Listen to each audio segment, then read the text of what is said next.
The twin suns of Careth 9 hung low in the dusty sky, painting the horizon with shades of gold and deep violet. The heat shimmered across the endless dunes, where the wind whispered through broken stone and buried time. Beneath the crimson sand, something ancient waited, something that shouldn't exist. Dr. Valen Threx, chief xenoarchaeologist of the HFY Science Corps, stood at the edge of a half-excavated ruin. The dig site stretched across several square kilometers, a maze of collapsed pillars and smooth black slabs carved with symbols no one could translate. The HFY had been digging for months, believing this ruin to be a lost temple from their own prehistoric age. But the deeper they went, the stranger things became. "This stone layer doesn't match the sediment record," muttered Assistant Jorah, kneeling beside a half-exposed wall. "It's older than the entire HFY continental plate, by at least 500,000 years." Valen's two hearts beat faster. 500,000? That's impossible. The young researcher looked up. "So is this place, Doctor. None of it makes sense." Valen turned his gaze toward the horizon, where the suns dipped lower, their light fading into violet dusk. A quiet hum came from the dig machines as they continued to scoop sand away from the site. The air was thick with dust and anticipation, and then came the shout, "Doctor, you need to see this." Valen hurried down the slope, his boots kicking up sand. At the center of the excavation pit, one of the crew members stood frozen, staring into a newly uncovered chamber. The walls inside were smoother, polished like glass. Strange metallic veins ran through the stone, glinting faintly even in the dim light. But what caught everyone's attention wasn't the walls. It was what lay on the ground, a shape, thin, pale and unmistakably skeletal. Valen stopped short. His throat went dry. "Is that—" "Yes," the assistant whispered. "Bones." The word sent a chill through the entire crew. Fossils were common on Careth 9, but these weren't fossils. They were clean, preserved, almost delicate, as if time itself had forgotten to touch them. Valen slowly stepped closer. The skeleton lay stretched out on its back, half buried in fine, powdery dust. Its skull was round and smooth, with a forward-facing eye structure. The ribcage expanded in perfect symmetry, and the limbs, long and slender, ended in jointed hands. But what froze everyone in place was how familiar it looked. Too familiar. "It looks almost Carethi," whispered Jorah. "No," said Valen softly. "Not Carethi. Look at the thoracic cavity. It's too small for twin hearts. And the skull. The cranial ridge is missing." He slowly knelt beside the remains and activated his wrist scanner. A faint blue light passed over the bones, feeding data into his visor display. Numbers scrolled rapidly. Genetic markers, molecular age, density ratios. Then the readings stabilized, and Valen's eyes widened. "This can't be right," he breathed. "What's wrong?" Jorah asked. "The carbon isotope ratio. It's ancient, prehistoric, not thousands, beat millions of years," the crew murmured among themselves. Disbelief spreading like wildfire. 1,360,000 years, Valen continued, voice trembling. "That's older than the Carethi species itself." Silence fell over the pit. Only the sound of wind echoed through the ruin. "That's not possible," one of the engineers said weakly. "We didn't exist back then." "No one did."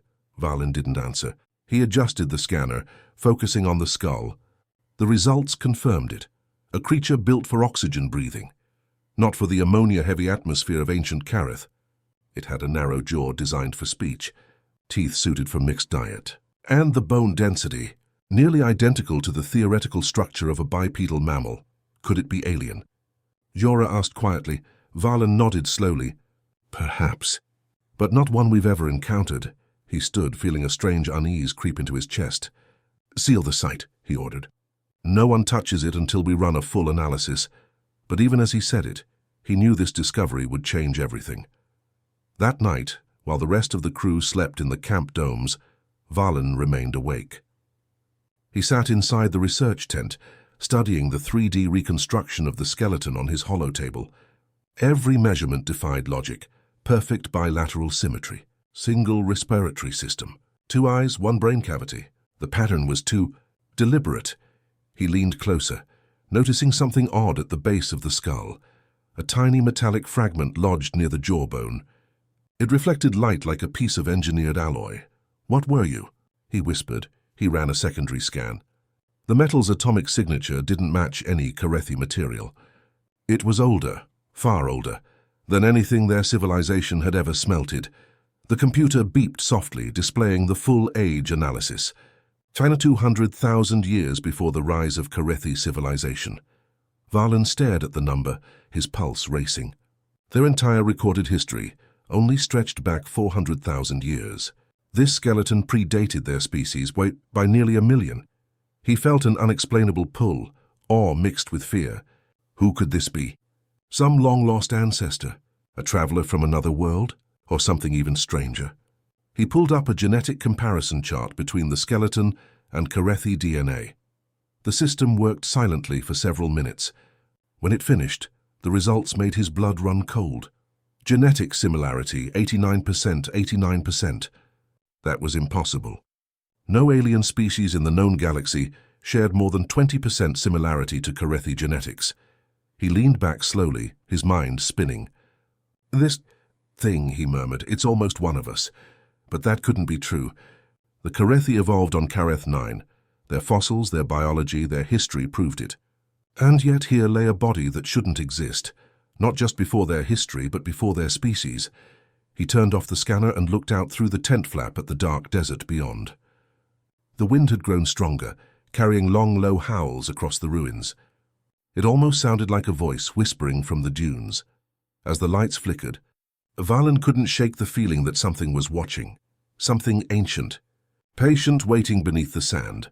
Tomorrow, he would send the data to the Science Council. Tomorrow the world would change, but tonight, as he sat alone in the darkness, he realized something terrifying. The creature buried in the sand wasn't just alien. It was human, and if that was true, then the Carethi might not have been the first intelligent beings on Careth 9. They might only be the last to arrive. Dr. Valen didn't sleep that night. The desert outside the camp howled under the twin moons of Careth 9, and the wind carried whispers that seemed to crawl beneath the walls of his tent. The image of the humanoid skeleton burned in his mind. Every time he closed his eyes, he saw its empty sockets staring back at him, as if asking to be remembered. At dawn, the crew gathered to continue the excavation. They worked quietly, the excitement from the discovery replaced by unease.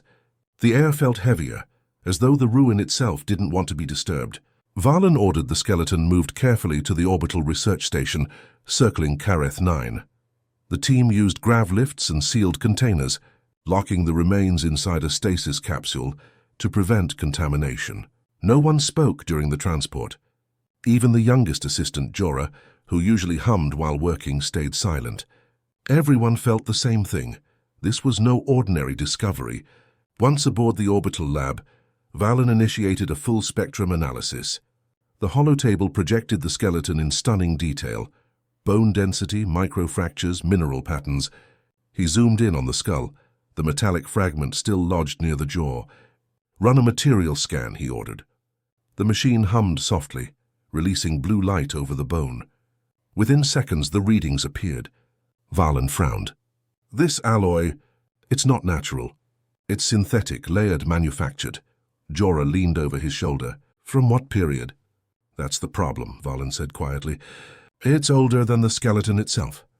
The crew exchanged looks of disbelief. "That means someone or something implanted it before this being died." Valen nodded slowly. "Yes, and it was advanced enough to build microscopic tech more than 1 million years ago." The silence that followed was suffocating. Valen's mind raced. If this being truly predated Carethi civilization, who implanted the device? Could there have been another species before them? Or was it part of the same being's body? He began to run deeper scans of the fragment, and then his console flickered. The lights dimmed. A message appeared across his display, stamped with the seal of the HFY Science Council. "Cease your research immediately. All materials and data are now classified under Galactic Order 77-3. Prepare the specimen for collection." Valen froze. "How did they know?" he whispered. He hadn't sent any transmissions yet.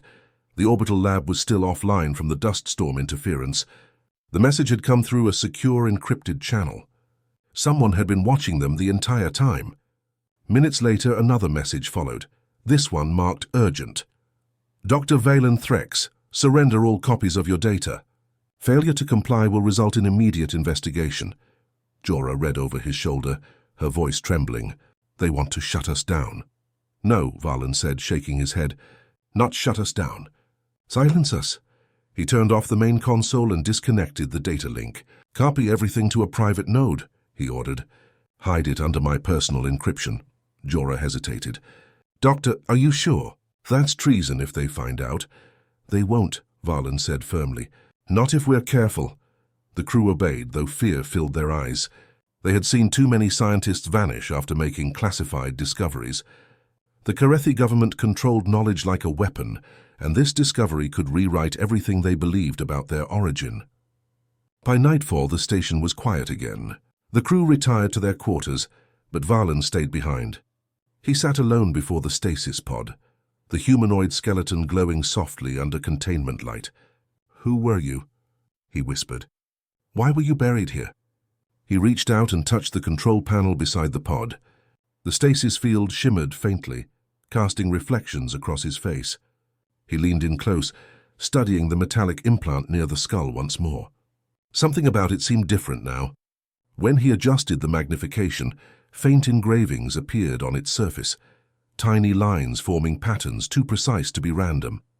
That's writing, he muttered. The lab AI processed the image automatically. Unknown script detected, it announced.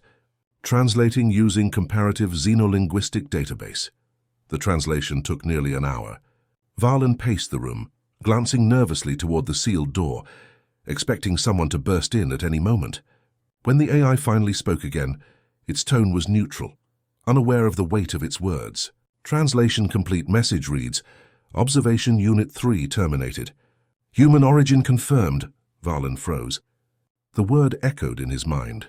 Human. He had seen that word before in old mythological texts dismissed as ancient superstition. The legends of the Star Makers, being said to have walked among the stars before any known civilization existed. His heart thudded painfully in his chest. Could the myths be true? He saved the translation, encrypting it instantly. But before he could transfer it to his private node, the door hissed open. Jorah stumbled in, pale and shaking. Doctor, we have a problem, she gasped. The specimen. It's gone. Valen's eyes widened. What do you mean, gone? The containment pod, it's empty. He rushed past her into the chamber. The stasis capsule lay open, its surface cold and untouched. The skeleton was nowhere to be seen. Only a thin layer of dust remained, swirling in the artificial breeze. Who had clearance to access this lab? Valen demanded. No one, Jorah whispered. Security cameras. They're offline. The console flickered again. Another encrypted message appeared. This discovery never existed. Terminate your research. Return to Kareth Command for reassignment. Valen felt anger rise within him. They think they can erase the truth. He turned to Jorah. We still have the data copy? Yes, but if they trace it, then we'll make sure they can't. He moved quickly to the backup terminal, removing a small memory shard and slipping it into a hidden compartment inside his belt. This stays between us, he said quietly. No one must know until we understand what we found. Jorah nodded, though her hands trembled. As they prepared to leave, a low hum echoed through the lab, soft at first, then growing louder, deeper. The air shimmered. For a moment, Valen thought it was another system failure, until the lights dimmed and a faint glow appeared where the skeleton had once rested. It wasn't just light, it was energy, forming the faint outline of a humanoid figure. The figure flickered, like a memory replaying itself. A whisper filled the room, soft but clear. Do not fear, we came before you. The image vanished as quickly as it appeared, leaving silence and the cold hum of machinery. Jorah stared in disbelief. What was that? Valen didn't answer. He only looked at the empty pod and whispered, Proof. The laboratory felt colder after the apparition vanished. Dr. Valen stood motionless before the empty stasis pod, the faint echo of that voice still ringing in his mind. Do not fear. We came before you. The words didn't sound like a warning. They sounded like a promise. But a promise from who? And why now? He looked at Jorah, whose pale skin shimmered under the emergency lights. You heard it too, he said quietly. Jorah nodded, unable to speak. Valen forced himself to move, his thoughts racing. Something wasn't right. The skeleton was gone. The Science Council was trying to erase the discovery, and now the lab itself seemed haunted by whatever had been inside that pod. He turned to the console and activated the encrypted copy of the scan data. The hologram of the skeleton appeared again, its translucent bones rotating slowly in the air. He magnified the structure, scanning every detail. That's when he noticed something odd, tiny dots embedded within the bone matrix. Too regular to be natural, too precise to be random. He zoomed in further. The dots formed faint lines, curving like circuitry through the bone tissue. "Jorah, look at this," he said. "Inside the bone, there's a pattern." She leaned closer, eyes wide. "It looks like code," she whispered. "Not genetic code. Something else." "A message," Valen breathed. He began running a deep spectral analysis, stripping away layers of mineral data until the hidden markings stood clear. Tiny engravings etched at a molecular level, as if someone had written directly into the being's biology. It wasn't just random symbols, it was language. He recognized none of it, but his translator AI began working instantly, comparing the shapes to every known Carethi and alien script in the Galactic archives. The system struggled. The symbols didn't match anything. They were older than the earliest known writing system, older even than the Carethi tongue itself. The translator beeped. "Partial match found," it said. "Unknown origin. Cross-reference suggests proto-linguistic fragments from lost starfaring civilization." "Show me," Valen ordered. The translation appeared on the screen, fragmentary but chillingly clear. "To whoever finds this, we came before you. We watched your beginning. Humanity will return." The word hit him like a physical blow. "Humanity," he whispered. "There it is again," Jorah frowned. "You've seen that word before?" "Once," Valen said. "In the myth archives. The old stories spoke of beings called the Star Makers. They were said to have traveled the stars long before the Carethi learned to walk upright. But those were only legends." He stared at the message again. "What if they weren't?" He copied the translation, encrypting it in 3 different nodes. The AI warned him that external connections were blocked. Someone had isolated their network from the main relay. The Science Council was tightening its grip. "They know we're still investigating," Jorah said nervously. "What if they come for us next?" "Then we'll be ready," Valen replied, though fear gnawed at him. He opened another data layer, examining the molecular etchings more closely. The pattern extended far deeper than he expected, through the ribs, the spine, even the skull. It was as if the entire skeleton was one massive storage device, a message encoded in flesh. The human wasn't just a body, it was a data vault. He decrypted another fragment. The translator hesitated, struggling to make sense of the syntax before producing a second line. "We seeded the stars. We shaped life in our image. When darkness came, we hid the truth beneath your future." Valen read the words aloud. The room fell silent. "We shaped life in our image," he repeated slowly. "Jorah, do you know what that means?" She shook her head. "You're saying they created us?" Valen exhaled sharply. "Maybe not just us, maybe many species. The Carethi, the Vane, the Orcal. What if all of us are descendants of them?" He paced the room, his thoughts spiraling.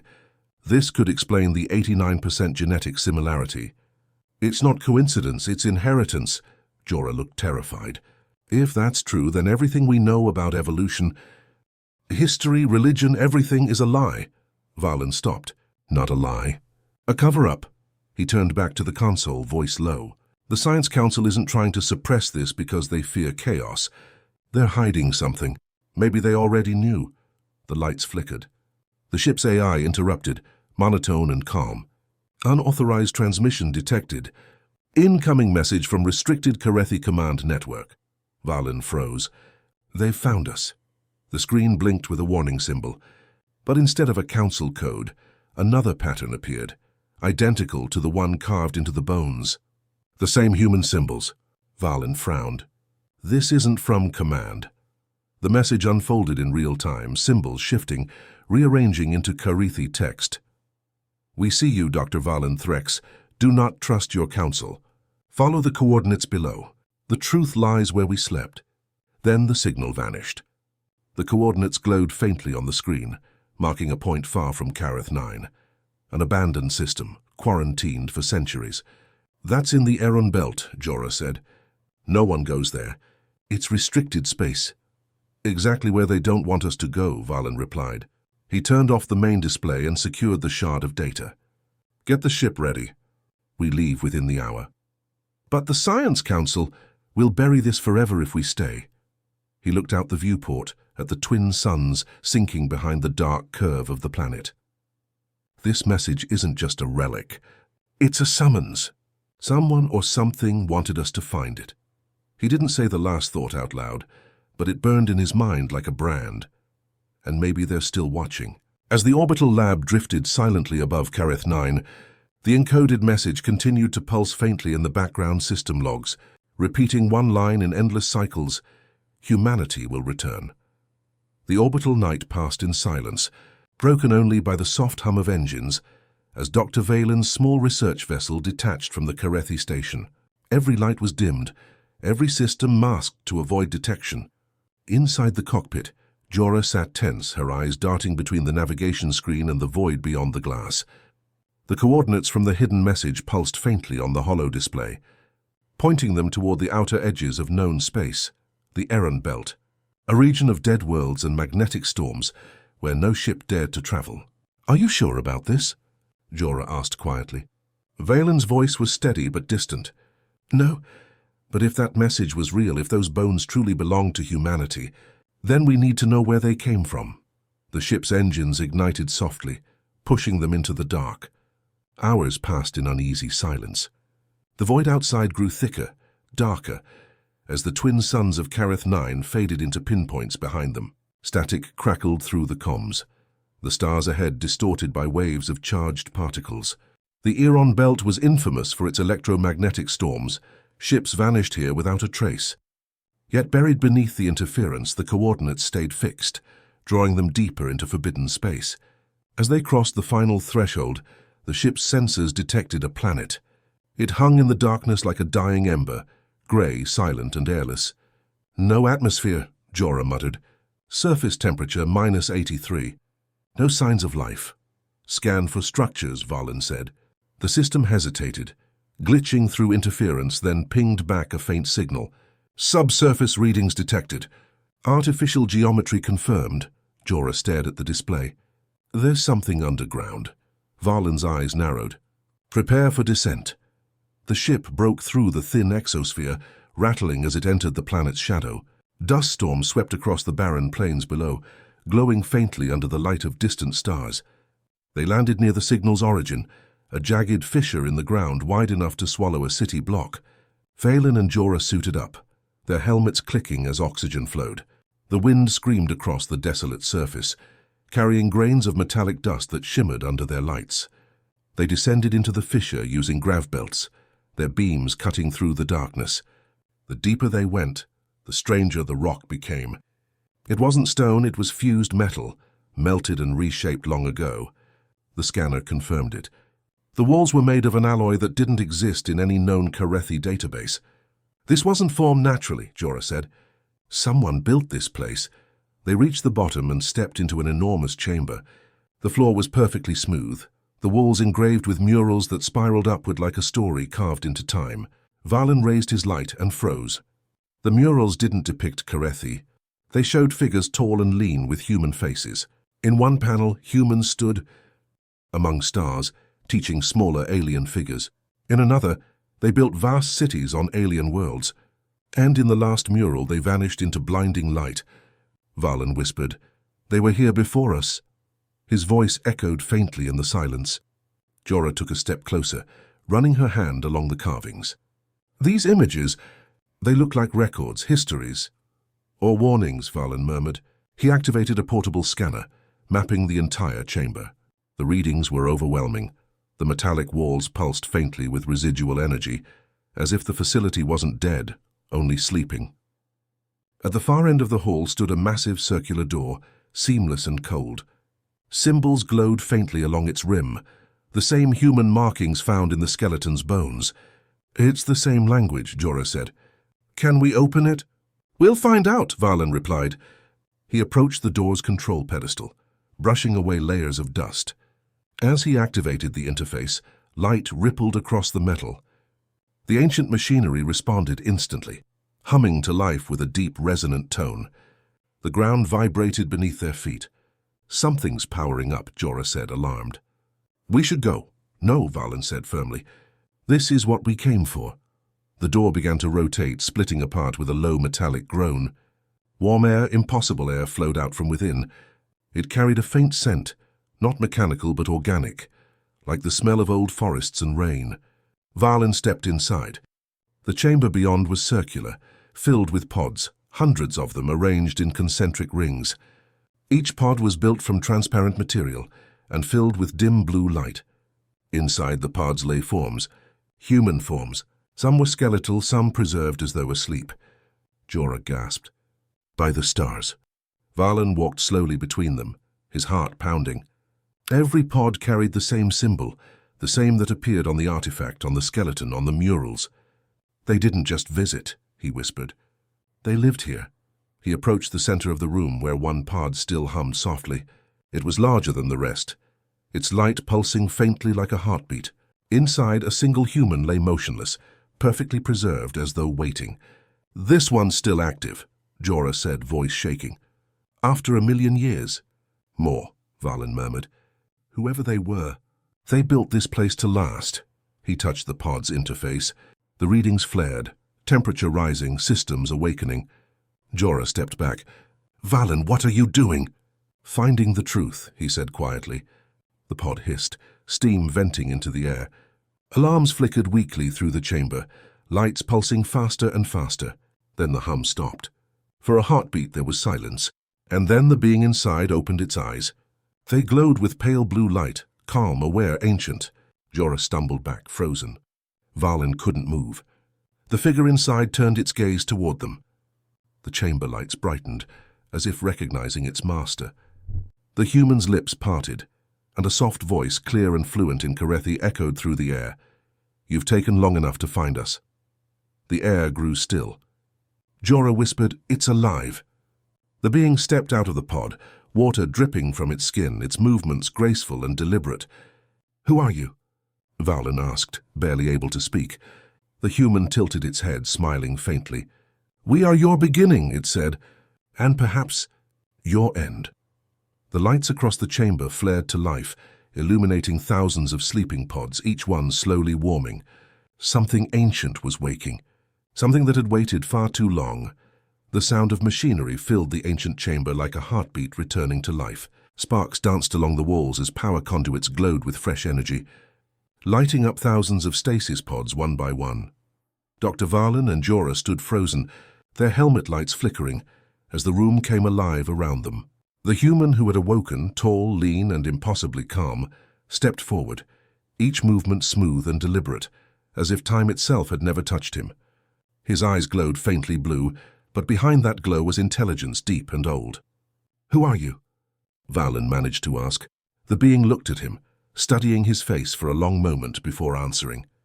"I am called Arian," he said in perfect Carethi, his voice soft but commanding. "You've finally reached the place of your origin." Jorah swallowed hard. "Origin? We evolved on Careth 9. That's our home." Arian smiled faintly, a gesture that carried both warmth and sadness. "You evolved there, yes, but you did not begin there. None of you did." His words echoed through the vast chamber. Valen's mind raced. "You mean we were created?" "Not created," Arian corrected gently. "Guided, nurtured, watched." He looked around the glowing chamber at the rows of dormant pods. "We were the ones who seeded life across the stars. The Carethi, the Vayan, the Jorek, all children of the same seed. The human seed," Jorah shook her head. "That's impossible. Humans are myths. And yet I stand before you," Arian said simply. He walked toward one of the side panels, his hand brushing over it. The ancient machinery responded instantly, projecting holographic images into the air. Stars, galaxies, and strange alien worlds, each one blooming with life.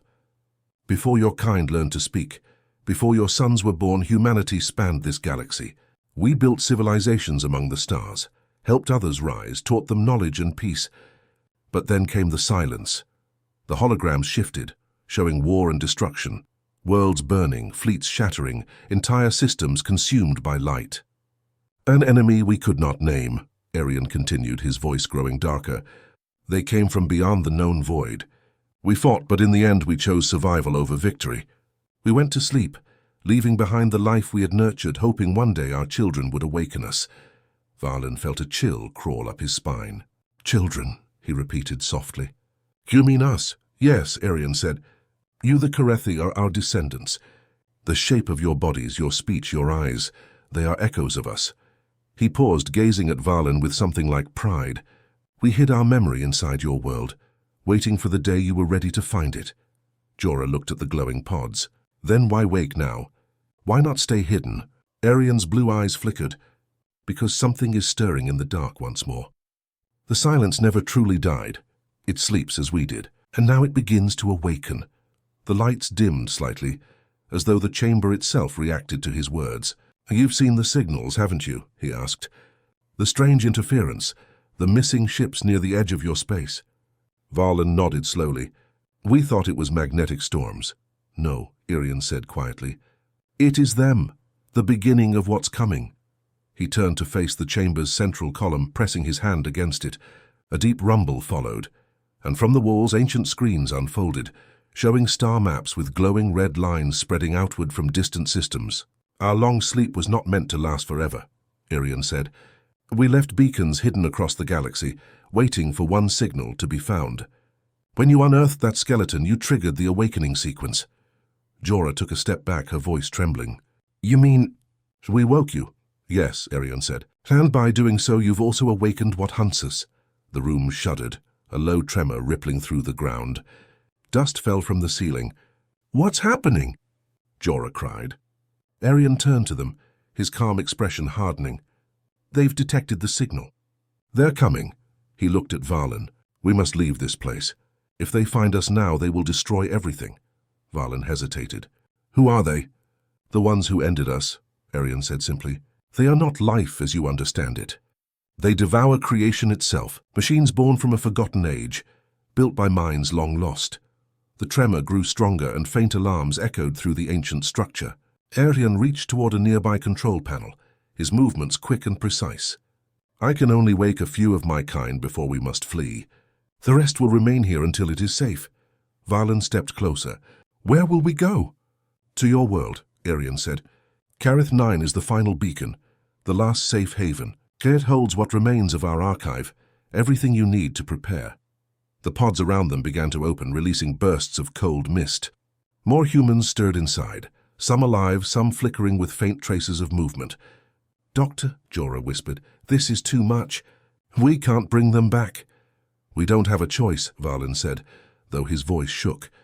If he's telling the truth, the fate of every world depends on this. Arian turned toward them again. Take this, he said, handing Valen a small crystalline shard glowing with blue light. This contains the coordinates and access codes to the central archive beneath your planet's northern pole. Guard it well. The Council must not have it. They would only destroy what they fear.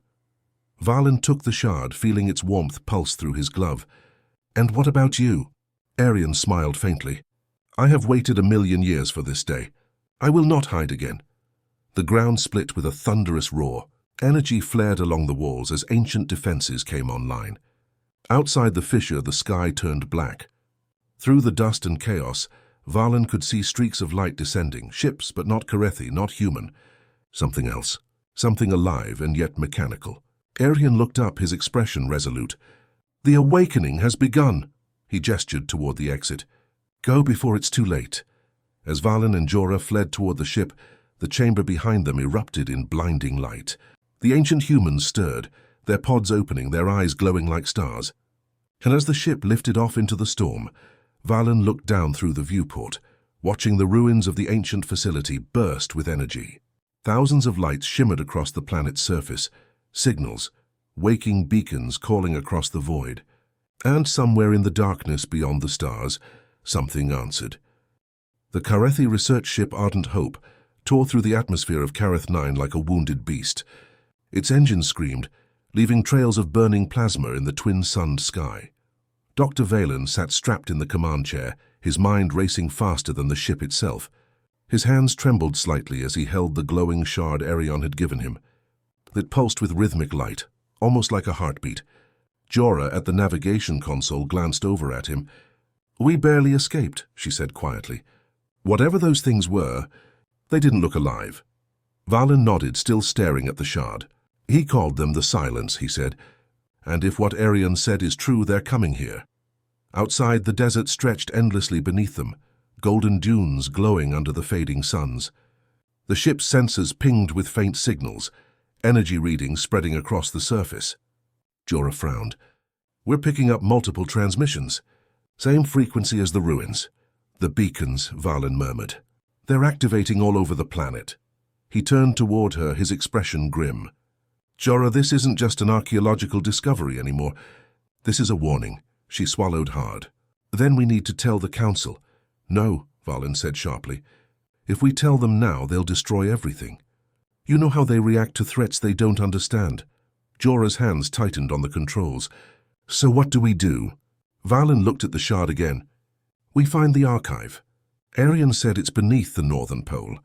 Whatever answers we need are there." The ship roared northward, skimming over canyons and icy plains. As night fell, the stars began to appear, brighter than ever, as though the universe itself was watching. Far above among those stars, faint glimmers moved unnaturally, shapes sliding silently through the void, unseen, waiting. Hours later, ardent hope reached the polar wastes. The land below was a frozen maze of glaciers and black rock. The ship's scanners finally pinged something massive, an energy signature buried deep beneath the ice. "That's it," Jorah said. "That's the archive." The ship descended, landing in a storm of snow and light. As the engines powered down, silence fell. The cold outside was biting, almost alive. Valen stepped out first, the shard glowing brighter as he approached the ice. "It's reacting," he said. "It's guiding us." They followed the light until they reached a fissure, hidden beneath layers of frost. The ground trembled softly, and a passage opened, illuminated by ancient lights buried in the walls. "This is human," Valen whispered, awe in his voice. "Older than anything we've ever found." They entered slowly. The tunnel descended into darkness, spiraling deeper until it opened into a massive chamber. In the center stood a colossal structure, metallic, silent, and shaped like a perfect sphere. Strange glyphs shimmered across its surface, shifting like liquid. "It's a data core," Jorah said, "but it's alive." Valen placed the shard into a recess near the sphere. The entire chamber rumbled, and a deep hum filled the air. Lights awakened in patterns across the sphere's surface. A voice echoed, faint at first, then clear, calm, and human. "Identification confirmed. Archive protocol initiated." The voice carried weight, wisdom, and sorrow. "You have awakened the last repository of human knowledge. Welcome, descendants." Valen stepped back, overwhelmed. "It's real," he whispered. "All of it."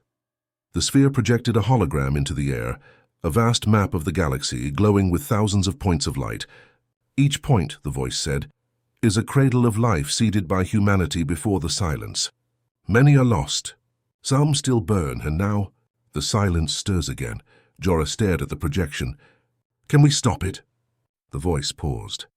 "You cannot fight what you do not understand. But within this archive lies the key, our final defense. A weapon forged not to destroy, but to protect." "Where is it?" Valen asked urgently. The hologram shifted to show a single star system, marked in red. "The Bastion," the voice said. "Our last refuge. If the Silence returns, the Bastion must be reawakened. But be warned, others will seek it too." The chamber suddenly shook. A thunderous boom echoed through the tunnels. Ice fell from the ceiling. Jorah shouted, "They found us!" Valen grabbed the shard and ran for the exit. Outside, the sky blazed with fire. Dozens of dark, sleek ships descended through the clouds, silent, mechanical, and terrifying. The ground quaked as energy blasts struck the ice. "To the ship!" Jorah yelled. They sprinted through the snow as explosions tore across the landscape. The Ardent Hope's hull glowed red from heat, its shields barely holding. Valen stumbled, looking back at the descending swarm. The ships moved in perfect unison, predators without emotion. "We can't outfly them," Jorah cried. Valen's gaze hardened. "Then we need help." He raised the shard and it flared to life, sending a beam of blue energy skyward. Moments later, something answered. A golden light broke through the clouds, massive human ships rising from beneath the ice, their hulls ancient yet majestic. "The sleepers," Valen breathed. "Arian's people." The ancient ships unleashed brilliant arcs of energy, striking the dark vessels. The sky erupted in light and thunder. The ground split open as the two forces clashed above. Valen and Jorah reached their ship and lifted off, weaving through the chaos. Below, the ice cracked, revealing more buried structures awakening. Across the planet, beacons blazed to life, sending signals into deep space. The War of the Ancients had begun again. Valen looked out the window, his eyes wide with both awe and fear. "This is only the beginning," he said quietly. Jorah nodded, staring at the blue shard still glowing in his hand. "Then we better finish what they started." The stars outside pulsed once, like the universe holding its breath, before the ship vanished into the darkness, heading toward the bastion.